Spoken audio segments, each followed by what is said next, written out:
A letter from Santa Claus, written by Mark Twain to his daughter Susie. Palace of St. Nicholas in the moon, Christmas morning. My dear Susie Clemens, I have received and read all the letters which you and your little sister have written me. I can read you and your baby sister's jacket and fantastic marks without any trouble at all. But I had trouble with those letters which you dictated through your mother and the nurses, for I am a foreigner and cannot read English writing well. You will find that I made no mistakes about the things which you and the baby ordered in your own letters. I went down your chimney at midnight when you were asleep and delivered them all by myself, and kissed the both of you too. But there were one or two small orders which I could not fill because we ran out of stock. There was a word or two in your mamma's letter which I took to be a trunk full of doll's clothes. Is that it? I will call at your kitchen door about 9 o'clock this morning to inquire, but I must not see anybody, and I must not speak to anybody but you. When the kitchen doorbell rings, George must be blindfolded and sent to the door.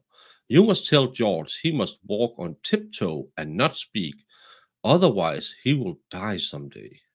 Then you must go up to the nursery and stand on a chair or the nurse's bed and put your ear to the speaking tube that leads down to the kitchen. And when I whistle through it, you must speak in the tube and say, "Welcome, Santa Claus." Then I'll ask whether it was a trunk you ordered or not. If you say it was, I shall ask you what color you want the trunk to be. And then you must tell me every single thing in detail which you want the trunk to contain.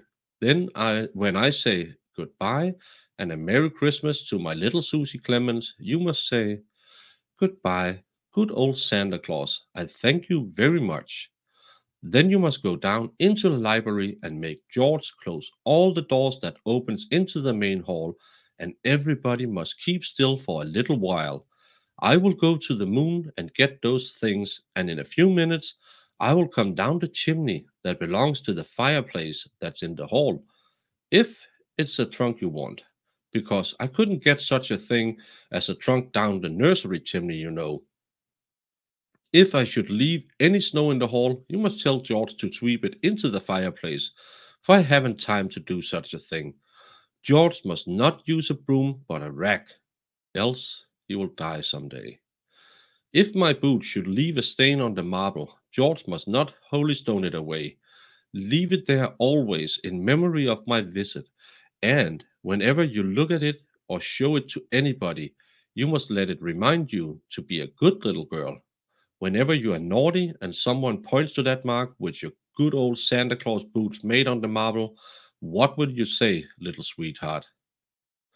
Goodbye for a few minutes till I come down to the world and ring the kitchen doorbell. Your loving Santa Claus, whom people sometimes call the man in the moon.